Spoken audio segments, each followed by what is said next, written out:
Gas সংস্থার নামে phone, KYC আপডেটের নাম করে এক কেবল ব্যবসায়ীর ব্যাংক অ্যাকাউন্ট থেকে উধাও ৮১,০৯৭ টাকা। প্রতারণার শিকার দক্ষিণ দিনাজপুর জেলার গঙ্গারামপুর থানার ঠেঙ্গাপাড়ার বাসিন্দা সঞ্জয় কুমার বিশ্বাস। ইতিমধ্যেই তিনি দক্ষিণ দিনাজপুর সাইবার ক্রাইম থানায় অভিযোগ দায়ের করেছেন। জানা গেছে, সকালে এক ব্যক্তি নিজেকে গ্যাস ডিস্ট্রিবিউটর এজেন্সির কর্মীর পরিচয় দিয়ে সঞ্জয় বাবুকে ফোন করেন। বলা হয়, বহুদিন ধরে তার গ্যাসের সাবসিডির টাকা জমা পড়ছে না, তাই কেওয়াইসি আপডেট করতে হবে। এরপর প্রতারকরা কিছু নথি হোয়াটসঅ্যাপে পাঠানোর নির্দেশ দেয়। সঞ্জয় বাবু নির্দিষ্ট নথিগুলি পাঠানোর পরই তার দুটি ব্যাংক অ্যাকাউন্ট থেকে ৮১,০০০ টাকা গায়েব হয়ে যায়। চিকিৎসার জন্য জমিয়ে রাখা টাকা খোয়ানোর পর তিনি সম্পূর্ণ অসহায় হয়ে পড়েছেন।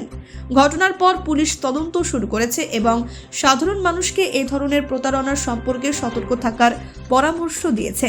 কি হয়েছে, কি কি অভিযোগ জানালেন থানায়? সকালবেলা একটা ফোন আসলো আমার মোবাইলে, বলছে রত্না গ্যাস থেকে বলছি, বলছে আপনার অনেকদিন ধরে গ্যাসের টাকা ঢুকেনি, গ্যাসের টাকা ঢুকবে আপনি। আমার ছেলেকে তখন ফোনটা দিলাম, ফোনে তো ঘাটাঘাটি করি না, ছেলেটাকে দিলাম, ছেলেটাকে দিয়ে সব কিছু শেয়ার করে নিয়ে ও হাতাহাতি করে সব ওটি শেয়ার করে দিল। হোয়াটসঅ্যাপে কল করলো, কল করে ওকে দিয়ে শেয়ার করে নিয়ে সব টাকা হাতে নিল। কত টাকা? ৮১,০৯৭ টাকা। এবার কোথায় অভিযোগ জানালেন? কোথায়? সাইবার ক্রাইমে অভিযোগ জানালাম। আপনারা কি চাচ্ছেন দাদা? আমরা চাচ্ছি অপরাধী অবিলম্বে ধরা পড়ুক, কঠোরতম শাস্তি পাক। দাদা, এতগুলো টাকা ছিল কেন? কি কারণটা ছিল? আপনার কিসের জন্য রাখা ছিল? আমার শরীর অসুস্থ, আমি ভেবেছিলাম যে এটা নিয়ে একটু বাইরে যাবো ডাক্তার দেখাতে। এই পরিস্থিতিতে, এই অবস্থাতে এরকম হয়ে গেল, খুব দুর্বল হয়ে গেল। কটা ব্যাংকে টাকা গেছে? দুটো ব্যাংকে কত কত?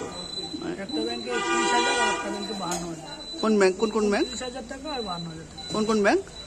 Central bank, state bank, zero bank. আপনার নাম? সঞ্জয় কুমার বিশ্বাস। বাড়ি? বাড়ি ঠ্যাংবাড়া, ওয়েস্ট জয়পুর। আচ্ছা, ধন্যবাদ। ব্যুরো রিপোর্ট, নির্ভীক বার্তা।